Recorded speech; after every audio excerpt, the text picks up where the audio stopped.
quando a gente prega num lugar ou numa igreja, e aí depois é convidado de novo, a gente fica alegre, sabe? Parece que a primeira deu certo, né? E hoje eu quero que dê certo de novo. Aleluia! Glória a Jesus! Aleluia! Aleluia! Louvado seja Deus!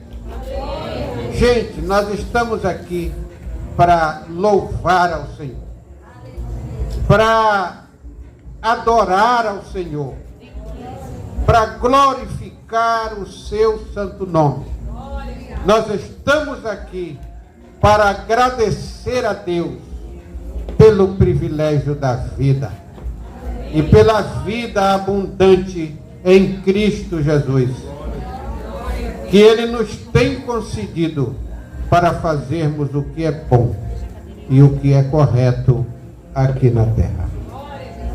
Meus irmãos, eu quero, em primeiro lugar, depois desta saudação, agradecer ao pastor Roberto e à igreja pela consideração de nos chamar aqui para trazer uma palavra. Muito obrigado, irmãos próximos, irmãos e amigos. Afinal de contas, há muita gente por aí que não consegue se entender, como já falou aqui o pastor Júlio.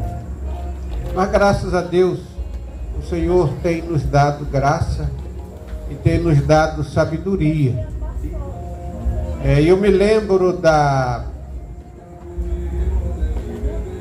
do episódio entre Abraão e Ló.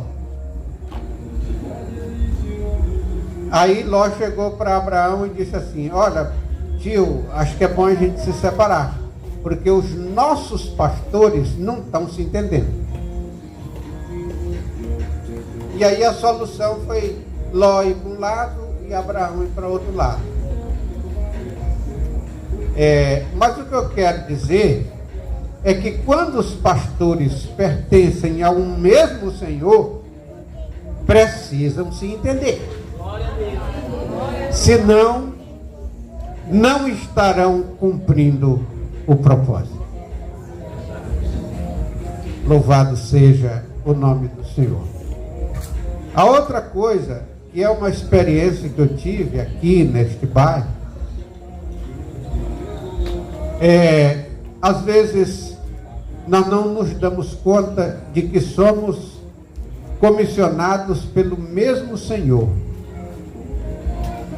E aí, quando um irmão que é ovelha do Senhor, não é nossa ovelha, é ovelha do Senhor, não está feliz aqui e vai para outra igreja, e aí a gente estabelece um protocolo que dificulta a vida do irmão em vez de ajudar.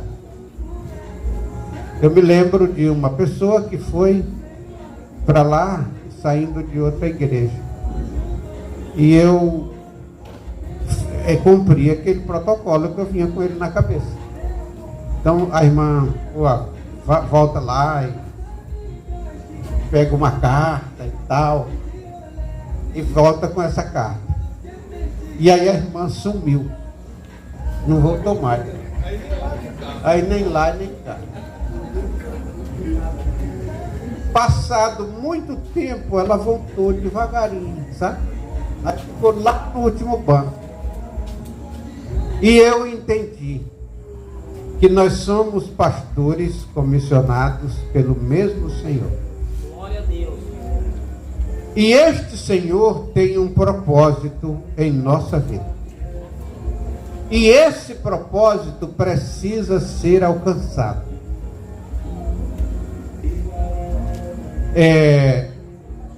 Depois nós vamos ler aqui um texto que vai chegar lá. E aí eu entendi isso. Que quando uma pessoa sai de uma igreja e vai para outra igreja, devemos glorificar a Deus, porque ela não foi para o mundo.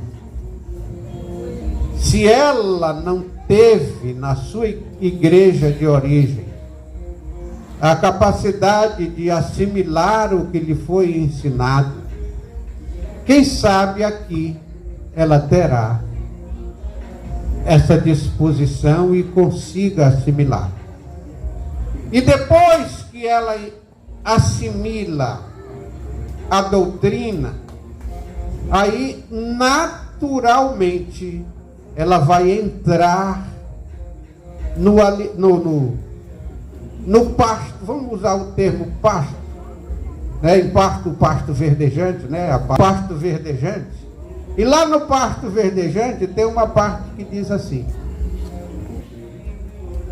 quando você estiver orando, aí você lembrar que alguém tem alguma coisa, aliás, que você tem alguma coisa contra alguém, você perdoa. E aí a sua oração vai ser ouvida. E a outra parte diz assim: quando você for levar a sua oferta e lembrar que alguém tem alguma coisa contra ti, então você deixa a oferta ali e volta lá para se reconciliar com o seu irmão. Aí você vem e oferece a sua oferta. Então, irmãos, é assim que funciona.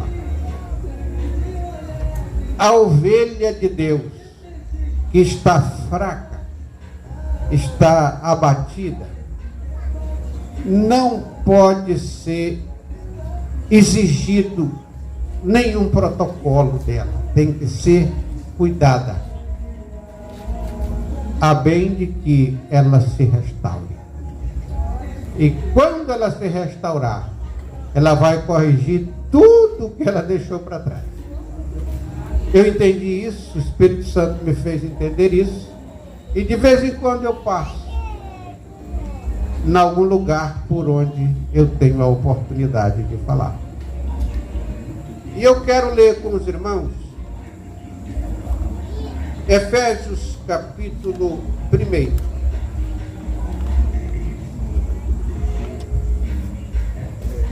Estou com alguma dificuldade, que eu troquei os óculos, e esses óculos novos, então, assim, eu estou de óculos novos. Eu ainda não consegui acostumar bem com a ideia do multifocal, né? Aí tem hora que ela atrapalha. Mas vocês fiquem atentos aí, tá, gente? Pode abrir a Bíblia de vocês, Efésios capítulo 1, a partir do versículo 3. A partir do versículo 3. E nós vamos ler até o 14. Diz assim: bendito o Deus e Pai de nosso Senhor Jesus Cristo, que nos tem abençoado com toda sorte de bênção espiritual nas regiões celestiais em Cristo, assim como nos escolheu nele, antes da fundação do mundo, para sermos santos e irrepreensíveis perante ele, e em amor nos predestinou para ele, para a adoção de filhos, por meio de Jesus Cristo, segundo o beneplácito de sua vontade, para louvor da glória da sua graça, necessária para que nós entendamos a mensagem central. Se nós observarmos com cuidado o que o apóstolo Paulo escreveu nesse texto, e se você observar, principalmente quem usa a versão atualizada, vai observar que desde do versículo 3 até o 14 é uma sentença só. Não dá para você separar, porque é uma unidade literária só. Então, eu quero, dentro desse texto, trazer para os irmãos a informação de que Deus tem um propósito com cada um de nós. Ele tem um propósito com cada um de nós. Quando o pastor me pediu que viesse e falou sobre o tema, eu fico aperreado, sabe? Quando alguém me dá um tema. Eu digo assim, quando eu tenho um tema, eu fico meio preso dentro do tema, sabe? Mas o Senhor tem sempre um recurso para a gente, né? E a sua palavra é infalível. E aí eu fui pesquisar na Bíblia sobre propósito, achei um bocado, tá? De texto que fala sobre o assunto. Mas eu queria dizer o seguinte: a palavra propósito, ela tem duas conotações. A primeira delas é em relação a Deus, o propósito de Deus. E a segunda é o propósito humano. O propósito humano tem a ver com intenção, tem a ver com objetivo a ser alcançado. Objetivo a ser alcançado, que pode ser alcançado ou não. Muitos dos nossos objetivos a gente não consegue alcançar. Mas o propósito de Deus é diferente. Ele estabelece o fim para depois começar. E o trajeto tem que ser correto. Não pode falhar, porque os seus planos nunca são frustrados. E aí, você vê no texto aqui de Efésios 1, do 3 ao 14, que o apóstolo Paulo fala aqui pelo menos duas vezes em propósito e outras vezes em beneplácito, que termina sendo o propósito segundo a sua benevolência. Não é assim, digamos, o meu propósito, se eu saio daqui, o meu propósito é chegar ali no carro, pegar o carro e chegar em casa. Mas pode acontecer um acidente, ou comigo ou com outra pessoa, e dificultar o meu trajeto. E o meu propósito não foi alcançado, né, dentro do meu horário. Mas os propósitos de Deus não são frustrados. Todos eles são realizados. Glória a Deus. E alguns de nós que estamos dentro do propósito de Deus, podemos sair se quisermos, né?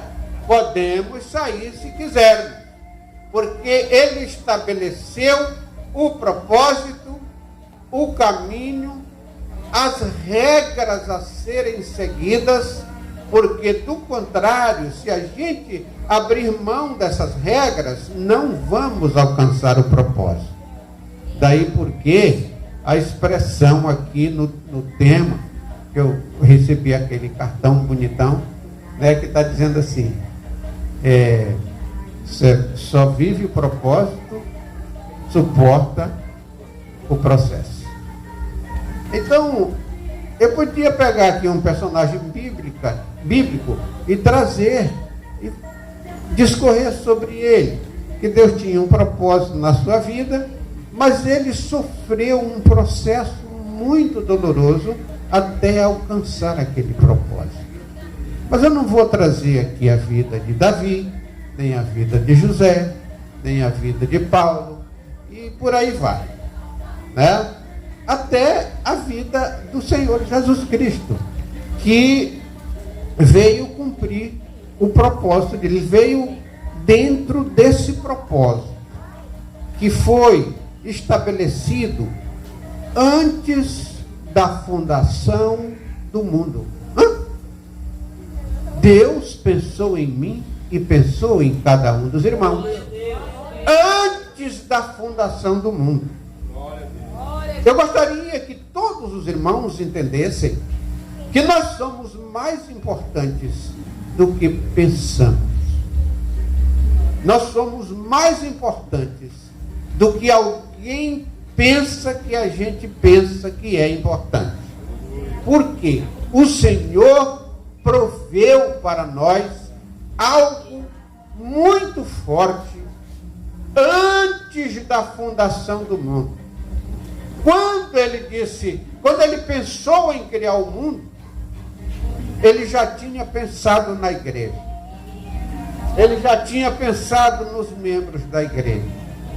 Quando ele pensou em criar o mundo, ele estabeleceu a igreja e tudo o que iria acontecer para que nós fôssemos alcançados e nos tornássemos povo seu, como disse Paulo a Tito, quando ele diz ali, eu vou ler para não errar. A gente vai ficando velho e vai perdendo a memória. Tem umas coisas que a gente sabia de cor, agora não sabe mais. Tá certo? Então, está escrito em Tito, capítulo 2, versículo 14, assim: o qual a si mesmo se deu por nós, a fim de remir-nos de toda a iniquidade e purificar para si mesmo um povo exclusivamente seu, zeloso de boas obras. Um povo exclusivamente seu. Pois bem, então quando nós pensamos que Deus tem um propósito, esse propósito é preciso que a gente ame esse propósito e queira alcançar. E queira estar dentro do propósito divino. Só que ele tem um processo para a gente. E esse processo chama-se santificação. Vou voltar um pouquinho ali ou seguir um pouquinho até aos Tessalonicenses, que é 1 Tessalonicenses 4, 3, por ali. Ele diz assim: esta é a vontade de Deus, a vossa santificação. E aí tem ali um bocado de coisas que a gente precisa abrir mão, que a gente precisa deixar. De repente, eu peguei parte do testemunho do pastor Júnior, quando ele disse que ele era um tanto difícil, né? Ele não era muito fácil. Quando ele falou assim, papai, eu lembrei de um amigo que é pastor lá no estado de São Paulo, chamado José Francisco. Inclusive, encontrei com ele agora em Goiânia, assim, de repente, na rodoviária. Isso. E ele disse para mim que ele pertencia a uma facção criminosa lá de São Paulo. E eu perguntei qual era a função dele. Ele disse: eu era cobrador. Vocês entenderam como que era o rapaz, né? Ele disse: eu era cobrador. Meu amigo, cobrador de traficante, meu amigo, não é brincadeira, não. Muitos dos irmãos aí estão rindo porque sabem de que se trata, né? Sabe de que se trata. Mas Jesus chama a pessoa. O Espírito Santo muda a pessoa. O Espírito Santo transforma a pessoa. E ele sai de cobrador do tráfico a pregador do Evangelho. Alguém que é chamado conforme o propósito de Deus. Não adianta, o cara pode fazer o que quiser. Mas se Deus resolve chamar o cidadão, ele vem. Aí se ele quiser permanecer, ele vai longe. Até alcançarmos a bem-aventurança, que é o arrebatamento da igreja. Agora, se o cidadão não quiser, o Senhor não obriga. O Senhor não obriga. Por quê? Porque, na verdade, Deus não nos fez autômatos. Ele nos fez seres pensantes. Ele nos fez seres pensantes, com capacidade de escolha e poder de decisão. Nós é que decidimos se queremos a Jesus ou não. Porque para Jesus não vai ser nenhum prejuízo. O prejuízo é para a pessoa que abandona Jesus. O prejuízo é para a pessoa que abandona Jesus. Quando você tiver dificuldade de entender alguma coisa que lhe foi ensinado na igreja, procure alguém que já tem uma experiência maior no Evangelho, principalmente o pastor. Aliás, pastores são estabelecidos para isso. Você voltar aqui em Efésios, capítulo 4, você vai ter ali no versículo 11, Paulo dizendo assim: e ele mesmo concedeu uns para apóstolos, outros para profetas, outros para evangelistas e outros para pastores e mestres, com vistas ao aperfeiçoamento dos santos. Glória a Deus. Então, se o seu pastor tiver dificuldade, não se aborreça. Ele vai lhe pedir um tempo e depois ele vai trazer a resposta para que ele foi chamado para isso. Se ele não fizer isso, ele está errado. Não sei se vocês concordam comigo. Né? Se ele não fizer isso, ele está errado. Mas uma coisa que eu tenho visto ultimamente, sabe o que é, menina? É que muitos irmãos não procuram os pastores para tirar suas dúvidas. Vão atrás da internet. Outros ficam atrás de um pastor Google. Vai atrás do pastor Google. Outros vão procurar outras denominações que pregam doutrinas diferentes. E aí confunde a cabeça. Outros ficam escutando aqueles do Roda dos Escarnecedores. E um fala uma coisa, outro fala diferente. Aí vira aquele angu e não chega a conclusão nenhuma. Quer dizer, é até bonito o termo Roda dos Esclarecedores, né? O Roda dos Esclarecedores, até bonito a palavra. Mas só roda, mas não esclarece muita coisa. Quem esclarece as coisas da Bíblia que você não entendeu é o seu pastor. É o ministério da sua igreja.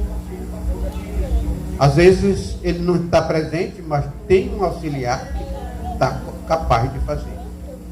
Gente, nós estamos na última hora. Não é tempo de perder tempo. Não é tempo de perder tempo. Porque perdendo tempo, a gente perde o propósito. A gente sai do processo e termina não atingindo o propósito que Deus estabeleceu para nós. Eu já estou nos últimos minutos. Aliás, já passou do último minuto. Mas eu ainda vou citar para vocês sobre tempo. Eu pensei nisso de trazer para vocês. Tem uma poesia. É um soneto de um poeta antigo chamado Laurindo Rabelo. Não é poeta da moda, mas ele falava sobre o tempo assim: Deus pede estrita conta do meu tempo. É forçoso desse tempo já dar conta. Mas como dar em tempo tanta conta, eu que perdi sem conta tanto tempo? Para ter minha conta feita a tempo, dado-me foi bom tempo e não fiz conta. Não quis, sobrando tempo, fazer conta. Hoje quero fazer conta e falta tempo. Mas ó, se os que contam com esse tempo fizesse desse tempo alguma conta, não choraria sem conta o não ter tempo. Então, o que eu quero dizer com isso? É que cada um de nós precisa aproveitar bem o tempo para que a gente não fuja do processo e erre o propósito. Deus tem um propósito na vida de cada crente particularmente. Por quê? Ele estabeleceu a igreja quando? Pode falar. De novo. Está fraco. Antes da fundação do mundo. De novo. Antes da fundação do mundo. Pois bem, eu quero que... eu iria repetir mais se eu tivesse mais tempo, mas eu tenho pouco tempo. E eu não quero abusar do tempo. Tá certo? Mas eu queria que vocês entendessem bem isso. Da importância que é ser igreja. Isso quer dizer que Deus pensou em você e em mim antes. Olha que isso faz tempo, né? Faz tempo. Ele pensou em nós antes da fundação do mundo. E o seu propósito conosco está bem aqui. Eu vou repetir para nós encerrar a nossa palavra.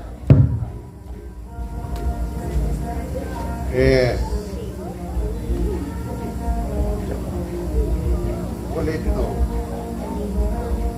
Nele digo, no qual fomos também feitos herança, predestinados segundo o propósito daquele que faz todas as coisas conforme o conselho da sua vontade, a fim de sermos para louvor da sua glória, nós os que de antemão cremos ou esperamos em Cristo.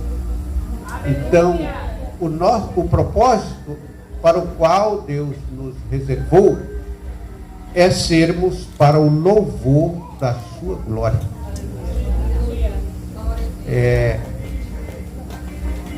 Aos Coríntios, no 1 Coríntios 10, 31, diz assim: quer comais, quer bebais, ou façais qualquer outra coisa, faça-se tudo para a glória de Deus. Repitam comigo, para a glória de Deus. Vamos? Para a glória de Deus. Pois bem, é esse o propósito do Senhor na nossa vida. Se fosse um seminário, aí a gente ia esticar mais um pouquinho. Mas, infelizmente, não é um seminário. Quando for o caso, aí a gente pode falar mais. Que Deus nos abençoe. Muito obrigado pela atenção que me deram e pelo privilégio do convite. Muito obrigado. Louvado seja o nome do Senhor.